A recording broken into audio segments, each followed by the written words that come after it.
So, Michelle, we're here looking at how people who attend our co-supervision spaces can kind of set themselves up for success. And I was thinking, if I was going to take the role of a supervisee, it's kind of like, how do I prepare so that I can support the practicing supervisor? Yeah, no. And I think this is one of the things that, can't emphasize enough really, in that it is odd when people come into the co-supervision space to be the supervisee. Normally you'd prepare yourself and think, well, what do I want to bring to supervision?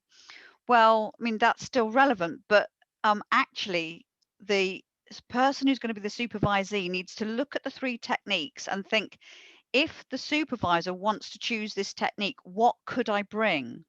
So it's a kind of about face from how you'd normally do it. Mm. Because strictly speaking, in these co-supervisions, the client is not the supervisee, the client is the supervisor. It's their learning that we're kind of emphasizing. Yeah. So, ideally, they'd look at the three techniques, and I mentioned it in the other podcast about look at that first paragraph about how might this be used, or what might this be used for. And I think what that means is it may be that you could bring something in your current practice that would suit the technique. It may be that you've got a kind of historical case Mm, or mm.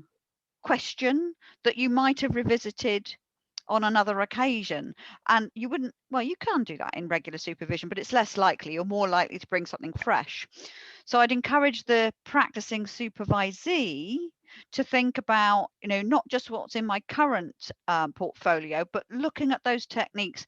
What have I encountered in the past that I could bring that would be a useful thing to explore? And I guess what's important about that, it might be helpful to the practicing supervisor to know if it's fresh or if it's already had one sort Yes. of exploration. That might make a difference to them. Yes, yes. And so there again, pointing our participants into that first paragraph, because it may be that as a supervisee, you have three completely different issues depending upon the Oh, technique, or yeah. you may have one that you could use across all of them. But that focus around actually you're there in service of the practicing supervisee, as we had a couple of comments from in the feedback, it is a different situation, Yeah, isn't it? yeah, yeah. So that leads on to, another potential question then around, but what if I run out of time? We only have Yeah, 20 minutes. they probably will, because most supervision sessions that I know of are longer than 20 minutes or so. So it can only be an approximation to what it might be like in real life. And that's where we kind of say, and that's why it's important to have your own supervision. Because let's say it is a fresh issue that you've brought and you run out of time, where do you take it? So there isn't an expectation necessarily that you will close out everything as you might ordinarily hope to do. So, having your own supervision in place so that you can take what's been explored so far and you can take it somewhere else to sort of close it out. So it's really important. And some of the techniques are quite snappy.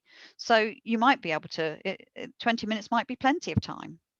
Yeah, the magic can happen whenever it happens. But I think that piece around taking responsibility for your self-care and bringing to completion anything that you need to is so Yeah, important. So thank you very much for your views there. that's all right. So yeah, and I think it's also, there's a bit more information about that on the guidelines that we've put on the AOCS website. So if people would Perfect. like to know more, it's there for them. Absolutely, thank you. All right then.